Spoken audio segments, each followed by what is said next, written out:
The Ponzi scheme is notorious in the subject of scams and ripping people off. But how did Charles Ponzi, the man whose name the scheme bears, come up with this idea and orchestrate it? But first, let's get something straight. The Ponzi scheme is not exactly Ponzi's scheme. In the 1880s, when Ponzi was just a kid in Italy, Boston's Sarah Howe used the tactic to embezzle money from ladies-only bank accounts. The scheme was also mentioned in the works of Charles Dickens in the 1840s. Either way, how did Ponzi's scheme begin? Originally, the plan was totally legitimate. No funny business whatsoever. One day he received a letter from Spain when he noticed something he'd never seen before: a postal reply coupon. When letters are sent internationally, a coupon can be attached which pays for the postage of a return letter.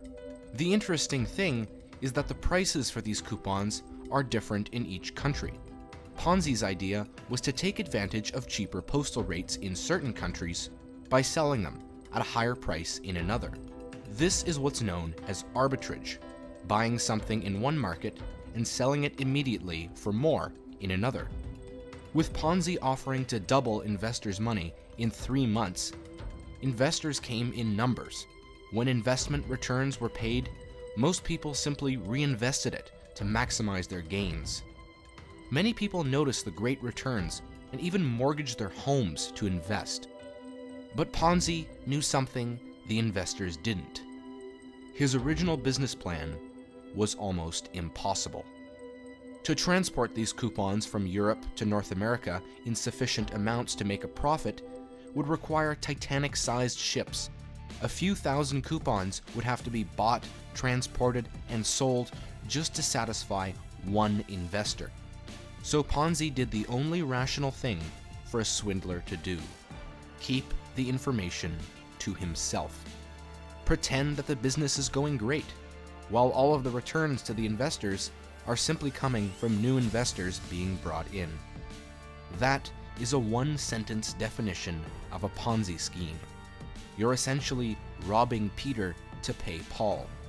At one point, Ponzi was making $1 million a day and led a luxurious lifestyle. He even bought a macaroni company and planned to buy other companies in hopes of being able to repay the investors of his scheme to maintain his lavish lifestyle. Like all Ponzi or pyramid schemes, it eventually collapsed. Because Ponzi's company was in control of millions, its eventual end caused a number of banks to collapse alongside it. It's important to realize that Ponzi promised a 100% return in 90 days, when most banks offered less than 5% for a whole year.